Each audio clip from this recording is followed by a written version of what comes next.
వివాహమైన హనుమంతుని ఆజన్మ బ్రహ్మచారి అని అంటారు ఎందుకు? వివాహం జరిగిన దాంపత్య జీవితం ఎందుకోసం సాగలేదు?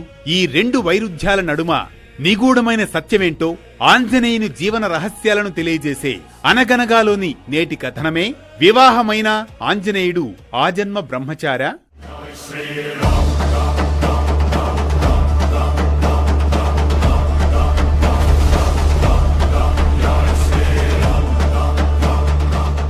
అనగనగా అది త్రేతాయుగంలోని రామాయణ కాలం.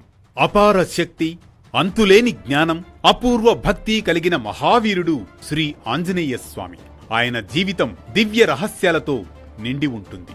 అందులో అత్యంత ఆసక్తికరమైనది వైవాహికుడైనా ఎలా బ్రహ్మచారి అనే ప్రశ్న. హనుమంతుడు బ్రహ్మచారి అని మనం భక్తితో కొలుస్తాం. కాని పురాణాలలో ఆయన కొన్ని సందర్భాలలో వివాహం చేసుకున్నట్లు కూడా చెప్పడం కనిపిస్తుంది. ఈ రెండు విషయాలు పరస్పరం విరుద్ధంగా కనిపించినా అసలు సత్యం లోతైన ఆధ్యాత్మిక భావాన్ని కలిగిస్తుంది. పురాణాలలో 3 సందర్భాలలో హనుమంతుడు వివాహం చేసుకున్నట్లు కొన్ని కథలు చెబుతాయి.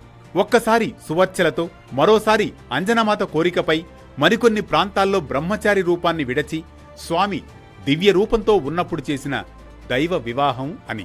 కాని ఈ 3 సందర్భాలలోనూ హనుమంతుడు వైవాహిక జీవితాన్ని గడపలేదు. వారితో దాంపత్య ధర్మాన్ని అనుసరించలేదు. అందుకే ఆయనను ఆజన్మ బ్రహ్మచారి అంటారు.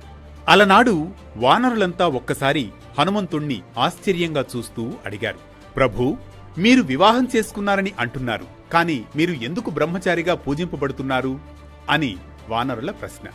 అందుకు హనుమంతుడు చిరునవ్వు చిందిస్తాడు. సహోదరులారా, బ్రహ్మచర్యమంటే కేవలం అవివాహితుడిగా ఉండడమని కాదు. మనసు, ఇంద్రియాలు, మాట, చర్య ఇవన్నీ ఒకే ధ్యేయానికి సమర్పించడమే బ్రహ్మచర్యం. అయితే ప్రభూ, మీ ధ్యేయమేంటి అన్నప్పుడు హనుమంతుని శ్వాసలోనే భక్తి ఉప్పొంగింది. నా ప్రాణం, నా శ్వాస, నా శక్తి అన్నీ శ్రీరాముడి దాస్యమే. రాముడే నా దేవుడు, ఆయనే నా ఉనికి. సువర్చల వంటి భార్యలతో కూడా హనుమంతుడు దాంపత్యంలో ఉండలేదు. ఎందుకంటే ఆయన చేసుకున్న వివాహాలన్నీ ధర్మం కోసం, దేవతల కోసం, బ్రహ్మశక్తుల సమన్వయం కోసం. స్వీయ సుఖం కోసం మాత్రం ఎట్టి పరిస్థితుల్లో కాదు. అందుకే ఆయన ఆజన్మ బ్రహ్మచర్యాన్ని భంగం చెయ్యలేదు. ఒకసారి ఒక ఋషి హనుమంతుణ్ణి ప్రశ్నిస్తాడు, వివాహితుడైన బ్రహ్మచారి ఎలా అవుతారు అని.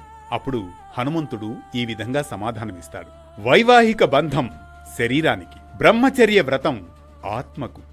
నా ఆత్మ ఒక్కరికే సొంతం, అది ఎవరో కాదు, నా ప్రభువు శ్రీరామచంద్రుడు. ఈ సమాధానంతో ఆ ఋషి తలవంచి నమస్కరిస్తాడు. అందుకే హనుమంతుడు శక్తి స్వరూపి, బ్రహ్మచర్య దీప్తి, రామదాస్య నిధి. అందుకే పురాణాల్లో ఈ విధంగా వెలుగొందుతున్నాడు. వివాహాలు చేసుకున్న వైవాహిక జీవితాన్ని గడపలేదు. సతులను గౌరవించాడు కాని ధార్మిక నియమాల, రామభక్తి మార్గాన వెనక్కు తిరిగిపోలేదు. అందుకే ఆయనకు ఉన్న బిరుదు ఆజన్మ బ్రహ్మచారి. అది ఎన్నటికీ మారనిది. హనుమంతుడు వివాహాల తర్వాత వైవాహిక జీవితం గడపలేదు. ఏకాంతంలో గడిపిన గృహస్థ జీవనం, భోగాలు, కామ సంబంధాలు, వాటిలో ఏ ఒక్కదానిలో కూడా ఆయన పాలు పంచుకోలేదు. ఎందుకంటే హనుమంతుడు జన్మతః శివాంశుడు, రుద్రావతారం. ఆయన ఉద్దేశం సంపూర్ణంగా ధర్మసేవ, రామభక్తి, పరాక్రమం కోసం. హనుమంతుడి జీవితం మొత్తం బ్రహ్మచర్యం అనే సూత్రానికి ఉదాహరణ. బ్రహ్మచర్యం అంటే కేవలం అవివాహితుడు కావడం కాదు. ఇంద్రియ నియంత్రణ, ధర్మానికి అంకితభావం, మనస్సు ఒకే లక్ష్యంలో నిలిచే స్థిరత్వం. హనుమంతుడు రామభక్తిని తప్ప మనస్సులో, హృదయంలో వేటిని అనుమతించలేదు. ఆయన శక్తి, స్థిరత్వం, ఓర్పు, పరిజ్ఞానం అన్నీ క్రమశిక్షణగా సాగాయి.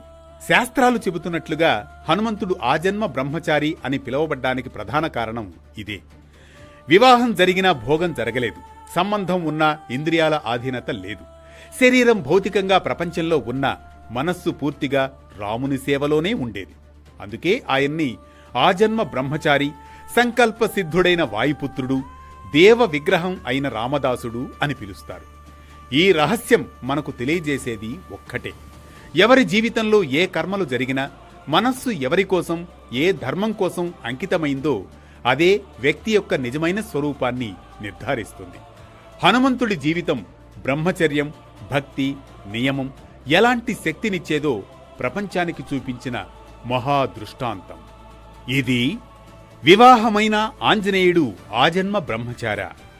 ఈ కథనం మనకిచ్చే సామాజిక సందేశం ఒక్కటే: బ్రహ్మచర్యం అంటే కేవలం దేహ నియమం కాదని, మనస్సు, మాట, చర్య ఒక ఉన్నత లక్ష్యం కోసమేనని.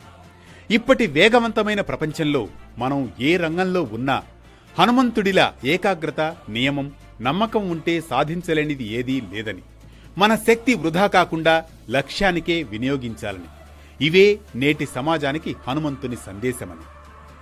ప్రతినిత్యం ఓ పురాణ కథనం, సూటిగా, స్ఫూర్తిమంతంగా, సామాజిక సందేశంగా, ధర్మం చెప్పే కథల సవ్వడి, జ్ఞానం చెలరేగే కథన ఒరవడి. అనగనగా అంటూ మళ్లీ రేపు పలకరిస్తుంది ఆరుబయట వెన్నెల్లో జోకొట్టే కథల్లా వేటు న్యూస్.